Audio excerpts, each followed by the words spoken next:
Yeah, but no one wants to hear from us right now because we've got Franco Harris joining us. Of course, Steelers Hall of Famer. I want to hear from you guys.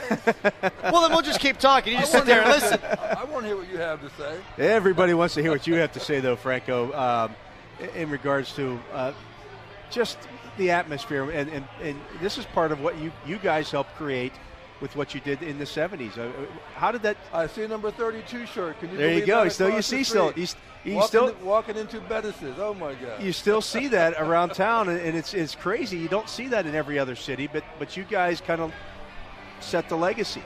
You know what? I flew in from Tampa today, and on that plane probably, and I'm talking about a lot of Florida people, and 90% of that plane were Steeler fans. And it was exciting. And some of the fans, it was their first time coming to a Steelers game, first time coming to Pittsburgh. And I said, wow, like how special is that? And now we're joined by Alan Faneca, who will be in the Hall of Fame as well. And what could you guys have done together if this guy's blocking for you, huh? Oh, my gosh. I'd still be running. Come on. Still be running. How are you, Alan? I'm doing good. How's it going? Great. Doing well. We were just talking with Franco about, and he looks good. He does look good. Yeah, you're not allowed to do that. We got nothing to do but look better, right? Now, like I'm going to say, are you lighter? What's your weight compared to when you played? So I'm about 240 right now. I played at about 315, 320. Wow. Isn't that Atkins diet? Looking good. No, I just cut calories and massive cardio. Just when I retired, it was like training for another season, and so I just put my head down and did it. Now we're training for life. There you go. That's right. Yep. And I tell people that all the time because people ask me, well, how do these guys lose all this weight after they're done playing? And they don't understand it. You guys got to eat like 8,000 calories a day to maintain that weight. I did. I ate a lot. There's one shake. This one shake I ate. So when I was training, I'd eat probably like 2 or 3 a day. In the off season, and that's the only thing I missed because, man, that thing was good. I never added the calories up, but I finally added the calories up when I started missing it, and it was in the thousands. We were just talking to Franco about the atmosphere that's here, that's going to be at Heinz Field tomorrow, and obviously you played in a great atmosphere. Those guys started it back in the 70s, and you've been able to see the benefits. How have both of you been able to kind of live your lives as now members of this Steelers family, so to speak? Well, myself, I still love the game. I do. And I love Steeler football. And what makes us feel so good and proud is that, what we started in the 70s has continued, with great football, great players like Allen, you know what I mean? And like that makes you feel good. And there's a connection. But I do want to say that once playoff time starts, it's a whole new level of feeling. The excitement, I mean the weather, it's cold, or coming to Pittsburgh, and there's no tomorrow. Yeah. This is all it's about is that day. That playoff game that day. That's all there is, and that's your total focus. My first playoff game here in Heinz Field, my first playoff game period. And standing in the tunnel, waiting to get called out. The fans are going crazy. The towels are waving. And the place, you could just feel it, right? If you just took a moment and paused, you could just feel it in your chest. And the little hairs start tingling on your arms. And I said to myself, I'm like, this is what I've been waiting for. This is what it's all about. That would have been what, right 2001? Here. Yeah. Yep. So that would have been the first playoff game at Heinz Field. Yeah. Ravens, right? I don't know. I can't remember now, but I'm kind of like you guys. I've seen so many playoff games. I can remember my first playoff game. I'll bet you can. Everybody still talks about that one. What happened then? It was kind of a big deal. Franco Harris, Alan Faneca with us here on the show. What was that game like? Because Pittsburgh hadn't seen a playoff game in a long, long time at that point. Well, I mean, I didn't know because that was my rookie year, right? So I didn't know anything about the past and how bad they were, and didn't even think about they were never, I think, only one playoff game in their 40-year history, something like that. And so to me, this was my first experience too, and that was pretty wild. A little bit. a little while, and playing the Raiders at that. You know what I mean? Yeah. Alan, obviously you're up for the Hall of Fame vote again this year. Do you concern yourself about that anymore at this point, or you just let it happen? If it happens, it happens. There's nothing you can do about it but sit back and you can't relax, but you can just sit back and watch the process and let it go, and just enjoy the process and be glad that you're in the name amongst the names that are in the hall and the guys that are waiting to get in the hall, and just enjoy the fact that you're in the conversation. And it really, it makes you sit back and pause. It makes me do. You sit back and like, wow, your name is being mentioned with all these people, and you go through your life and your career, and you're humble about it, and all of a sudden you're at the end of it, and you got to sit back and go, wow, I did that. And for me, it's just it leaves me speechless.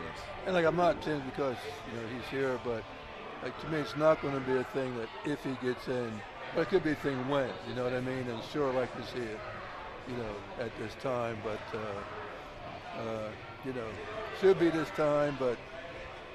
Now, Franco, you've been around. He deserves to be. He'll get in there. You've been around that for a long time. You've been in the Hall of Fame for a long time. Would you like to see that voting process maybe changed a little bit, so to give maybe former guys who are in the Hall of Fame a vote?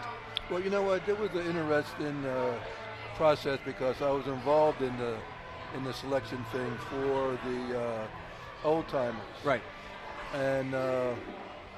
So, you bring up names, we discuss it, and the pros and cons, but there's only so many spaces, and there's, there's guys there that you say, wow, this guy, that guy, this could go to this guy. Now the process of, you're talking about sports writers and that sort of thing. I think you're not going to hurt my feelings at all. I know. I was thinking about that. Because I don't think it's a good process either. I think it should be more. I think maybe the sports writers should be involved in it, but I think the current Hall of Famers should be involved as well. I think you guys know who is good and who wasn't. Well, I'm saying there is discussion among players about that sort of thing, but. That's the process. I'm not going to get deep into how we talk about Well, let me ask you guys about this year's Steelers team, and specifically your position group. So we'll start with you, Alan. The offensive line, obviously really good guard play. David DeCastro, familiar number as well. What do you think about the Steelers' offensive line and what they've been able to do in the continuity they've had the last couple of years? I think they've done a great job of building on that continuity, building from year to year and improving and getting better.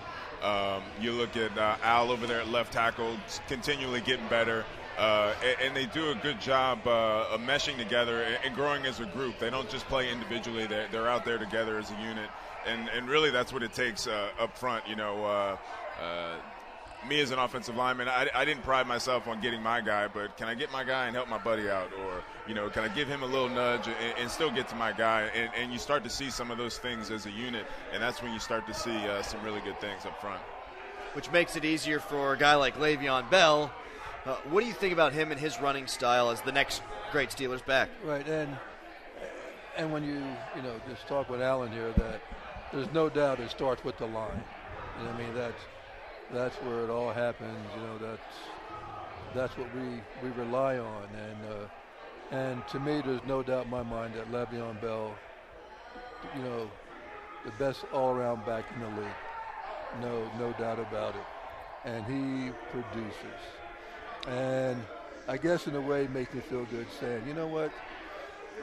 Once again, it shows the significance of running backs to the offense, and I think that that teams are starting to realize that all just can't be the quarterback and passing. That if you add if you add the running game to this, that dimension changes everything for the passing game. It helps the passing game tremendously. Now, I'm not sure how the line feels about that with the blocking and with the pass rush. If you run, then they keep them on edge some. Definitely. You don't want them just teeing off on passing downs, or if you're a pass-heavy team. I mean, that's all the time. They're just teeing off. You don't want that. You like the mix-up. But going back to what you were saying, Franco, it's funny. The NFL goes through a transition every. It's probably 5 to 10 years. A couple years ago, nobody really liked tight ends much. Now all of a sudden, everybody's like wants 3 and 4 tight ends on the field at one time. It just there's a cycle. People don't want running backs now. People are starting to see the things about running backs. When I came into the NFL, everybody thought they could just throw anybody in there and play guard and just get whatever they can get. And then people started to see, if you get a guy that can do some things and move around a little bit, then there is an actual guard identity that we can go get somebody. And I think it's just interesting how that changes through the lifespan of the NFL. Now, when people ask me, about our line, and I never verified this figure, but this is what Rocky told me, that the average weight of our linemen in Super Bowl IX. Now, we did play with single-digit Super Bowls. Okay, we did go back that far. Okay. In Super Bowl IX, our average weight of our linemen, Rocky told me, was 237 pounds. Hey, you could do it now. Yeah. I'm too heavy. They make me go lose weight. I couldn't make weight on Friday. But you think about that, we just shake our heads with that sort of thing. Yeah. But the game is constantly evolving, and I think when Mike Webster first came in, at the third round draft pick his rookie season, I think he was like 225 or 230. Yeah. What was Jerome Bettis playing at the end of his career?